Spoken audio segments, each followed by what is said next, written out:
దేశాన్ని 150 సంవత్సరాలు పాలించిన బ్రిటిష్ వాళ్ళు దళితుల స్థితిని మార్చే ప్రయత్నం చేయలేకపోయారు.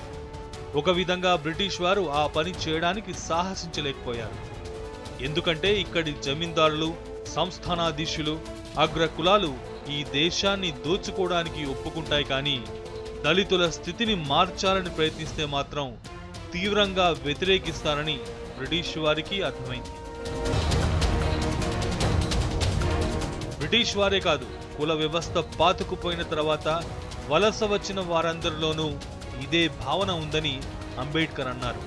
అంటే దేశంలో దళితుల అణిచివేతకు కొన్ని వేల సంవత్సరాల క్రితం రూపొందించిన ప్రణాళికే ఇప్పటికీ అమలవుతోందని చెప్పుకోవచ్చు.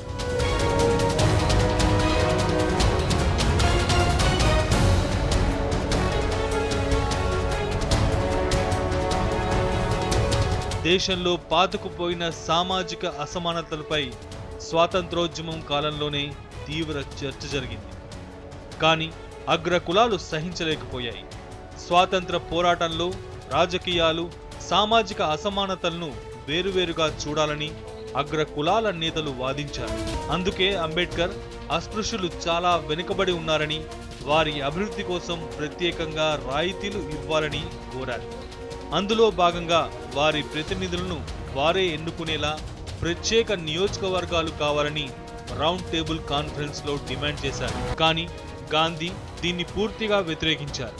దళితులకు ప్రత్యేక నియోజకవర్గాలుంటే వారు హిందూ సమాజానికి పూర్తిగా దూరమవుతారని వాదించారు. పైగా ఈ నిర్ణయానికి వ్యతిరేకంగా ఇరవాడ జైలులో గాంధీ ఆమరణ దీక్ష చేశారు. ఇది దళిత వర్గాల్లో అసంతృప్తి కలిగించింది. కులం అంశంపై మొదటి రాజకీయ వివాదంగా ఇది చరిత్ర పుటలకెక్కింది. అప్పట్లో జరిగిన పూణే ఒప్పందంతోనే దళితులను రాజకీయంగా ఎదగనీయకుండా అడ్డుకున్నారని చరిత్రకారులు చెబుతారు.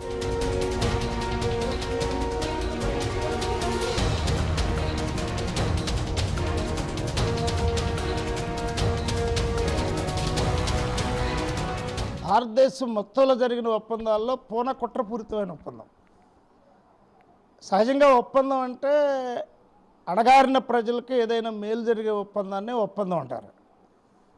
కానీ రౌండ్ టేబుల్ కాన్ఫరెన్స్లో ప్రత్యేక నియోజకవర్గాలని మెక్డొనాల్డ్ ఒప్పుకొని, ఆ ఒప్పుకున్నటువంటి ప్రత్యేక నియోజకవర్గాలు వద్దని పూనా ఎర్రవాడ జైల్లో గాంధీ నిరాహార దీక్ష చేసి దళితులకు వచ్చేటటువంటి హక్కుల్ని కాలరాసి సవరణలతో కలిసి నిలబడేటటువంటి ఒప్పందం చేయడంతో దళిత నాయకుడు అనేటటువంటి వాడు దళితుల రిప్రజెంటేటివ్ అసెంబ్లీకి, పార్లమెంట్కి పోకుండా అగ్రవర్ణాలకు లోబడేటటువంటి ప్రతినిధులు మాత్రమే పోయే ఒప్పందాన్ని గాంధీ చేసి ఒక రకంగా దళితుల తల తీసేసి మొండి మిగిల్చాడని చెప్పచ్చు.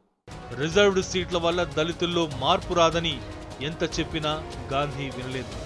ఈ నియోజకవర్గాల్లో అందరికీ ఓటు హక్కు కల్పిస్తే ఆధిపత్య కులాలు తమ చెప్పు చేతుల్లో ఉండేవారనే ఎన్నుకుంటారని అంబేద్కర్ హెచ్చరించారు. ఈ పద్ధతిలో ఎన్నికయ్యే వారంతా నిజమైన దళిత ప్రతినిధులు కాకపోవచ్చని ఆయన భయపడ్డారు. 67 ఏళ్ల స్వతంత్ర భారతంలో ఆయన భయమే నిజమైంది. దళితుల సమస్యలపై పోరాడే లీడర్లను అసెంబ్లీకి, పార్లమెంట్కు రానివ్వకుండా అడ్డుకోవడానికి అగ్ర కులాల వారికి అది అస్త్రంగా మారింది.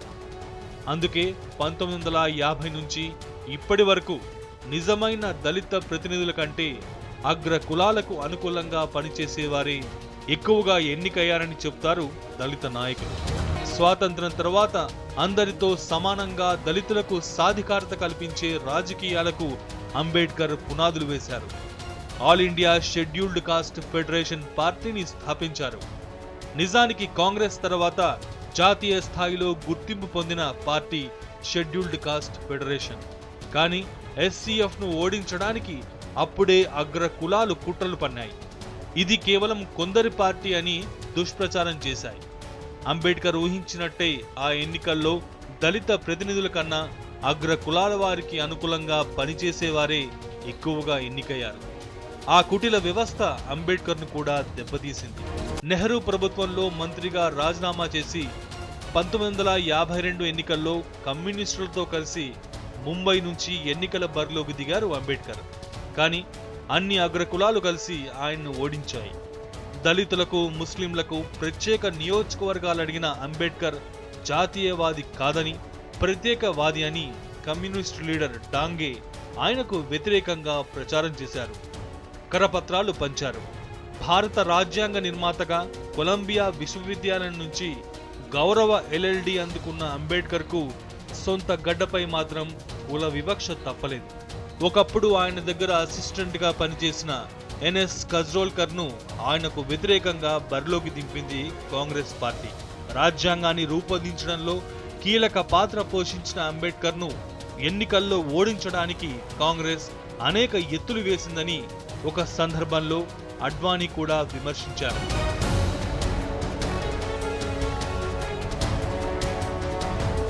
ఒక్కసారే కాదు, 1954 ఉప ఎన్నికల్లో కూడా కాంగ్రెస్ అంబేద్కర్ను గెలవనివ్వలేదు. మొదటిసారి మంత్రిగా అంబేద్కర్ ప్రవేశపెట్టిన అనేక బిల్లులకు కాంగ్రెస్ భయపడిందని, అందుకే ఆయన్ను మళ్లీ పార్లమెంటుకు రానివ్వకుండా కుట్రలు చేసిందని చరిత్రకారులు చెప్తారు. అంబేద్కర్ ఒకడినే కాదు, అసలు ఆయన పార్టీని కూడా ఎక్కడా గెలవనివ్వలేదు. దేశంలో దళితులకు కూడా మేమే ప్రతినిధులం అన్నట్లు వ్యవహరిస్తూ వచ్చారు. తెలంగాణ, ఆంధ్రాలో ఉన్న దాదాపు 40 రిజర్వ్డ్ స్థానాల్లో 4 సీట్లలో మాత్రమే ఎస్సీఎఫ్ గెలిచింది. మిగిలిన అన్ని చోట్ల కాంగ్రెస్, కమ్యూనిస్టు అభ్యర్థులే గెలిచారు. కానీ కాంగ్రెస్, కమ్యూనిస్టు పార్టీల నుంచి గెలిచిన వారు పార్టీ అభ్యర్థులుగానే తప్ప దళిత ప్రతినిధులుగా ఎప్పుడూ పనిచేయలేదు. రాష్ట్రంలో దళిత నాయకులుగా పేరున్న కత్తి పద్మారావు, మందకృష్ణ మాదిగ లాంటి వారు ఎన్నికల్లో పోటీ చేసినా ఎప్పుడూ గెలవలేదు. లక్షల మందిని